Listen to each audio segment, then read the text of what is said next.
Hey folks, welcome back to another video. Properly stunning day in Wales today. I'm not sure if that drone shot at the beginning captured it or not, but it's absolutely lush. I'm just in the shade here. It's a bit chilly though, it's nice and fresh. It definitely feels a bit kind of autumnal. Last day of August today. Feel a bit blue today. I'm wearing blue jeans, blue top, blue ropey, and got blue laces on my shoes. But I promise I'm in a good mood really. You'll see here I've got like a guide plate set up, normal sling belay setup. I had a really good question the other day off someone off the back of a YouTube video, just asking how you escape the system when you're belaying in guide mode, right? And the answer is, thankfully, it's super simple, because all you need to do is untie.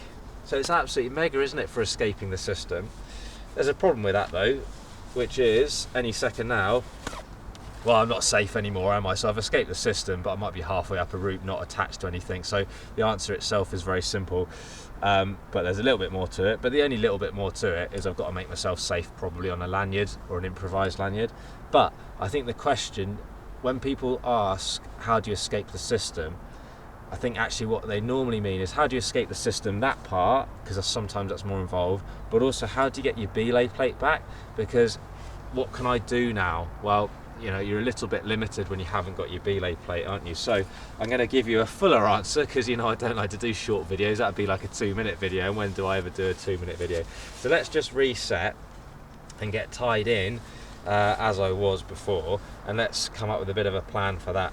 Now, firstly, you're probably going to think, what have I got to do? I've got to, what's wrong with my climber basically? Why have I got to escape the system? Let's assume they're dangling on it. Let's assume they're injured, because that's kind of worst case. So I'm thinking, right, well, I've got to get down to them to see what's up, perhaps a bit of first aid, that kind of thing. So I'm not even going to worry about escaping the system yet. I'm going to get my plate back and all that lot. So I'm on the shelf.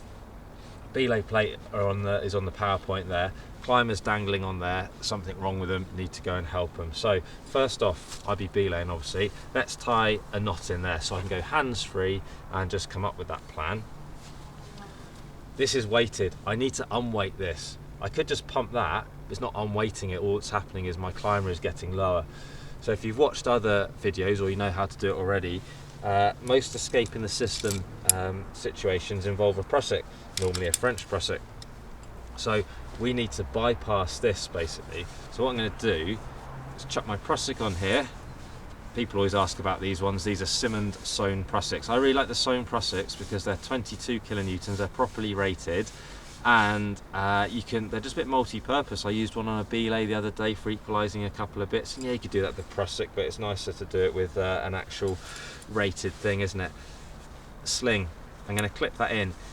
This doesn't particularly form much of a safety thing. It's more of a logistics thing, is the way I look at it. I'm going to double this sling up because it's going to be a bit too long as it is. So that's why I'm okay with a snap gate on here. I'm going to check it locks up. There you go, great, it's locking up, easier to do when it's all weighted. And I want to keep this as clear and simple as possible. So I'm going to get myself a screw gate. I'm going to put that up onto the shelf underneath, let's just slide that up a bit, underneath my lot, okay, to try and keep it a bit separate there. Okay. So I can bypass this in a second, but I don't want to rely on just that prusik. So I always want to put a backup in there. Right, I'm going to get a screw gate and I'm going to put that into the power point. I'll explain why it's the power point rather than the shelf in a minute. Partly it's just to keep it simple, but there's another reason as well. When I say simple, I mean clear. Let's just take a bit of this rope that's coming out the back of the guide plate. There's a lot of ropes going on with these things.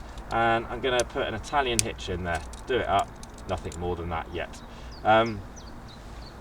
So, prusik, catastrophe knot, and an Italian hitch.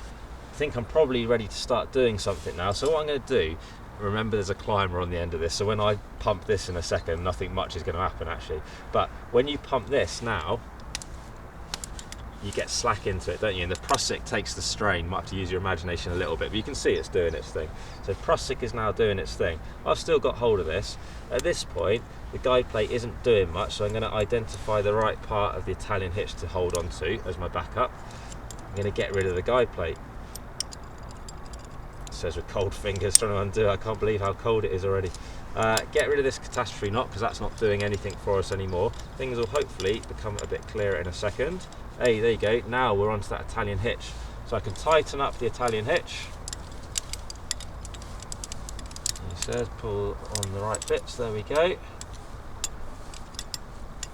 And I want to be hands-free still, so I'm going to tie off the Italian hitch. You'll have seen that in other videos of mine.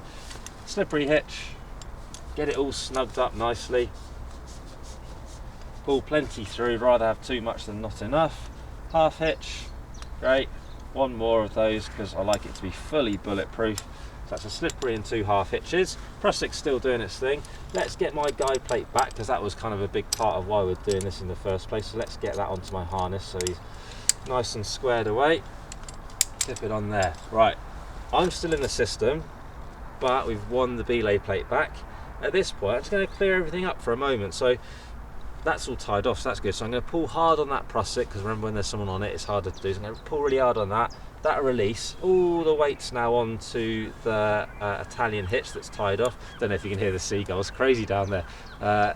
Bit late for seagulls to be waking up, but those ones maybe they've had a lay-in or something. Right, chuck that over my head just to be quick. Get that out of the way. We don't need that anymore. That's not actually weighted by anything particularly, so that's going to be easy to clear away. Get everything clipped back to the harness or wherever you want it. That's going to go over my head. Good stuff. That's a pretty clear picture there, isn't it? I'm safe, they're safe dangling. They've still got whatever issue they've got though, so I need to get down to them. That was the name of the game, wasn't it? So I haven't got my sort of Petzl Connect on me, so I'm going to go with this. Improvise the lanyard. Normal 120 centimetre sling in through my tie-in points. I'm going to be abseiling probably in a second because we're going to go down to them, aren't we? It might be that another method's needed, but why not put that knot in there because I think it will probably be useful. Get a screw gate, clip in probably to the shelf, it's the right kind of length. I'd make sure I'm tight on this sling, so I'd tie another knot in it or whatever. I won't do it for now, just to keep the video under an hour, but that would be tight. Make sure that's tight all the time, right?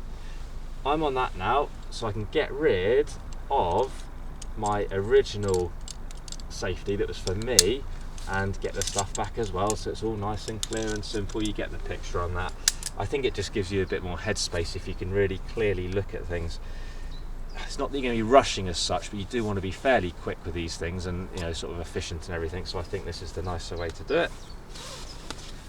Then we can do whatever we're going to do. So if it's an abseil, I'd put that in as an isolation point, abseil down my line, good down Prussic, whatever it's going to be. I've escaped the system, I've got my belay plate back, winning. There's actually something else you could do with that method as well.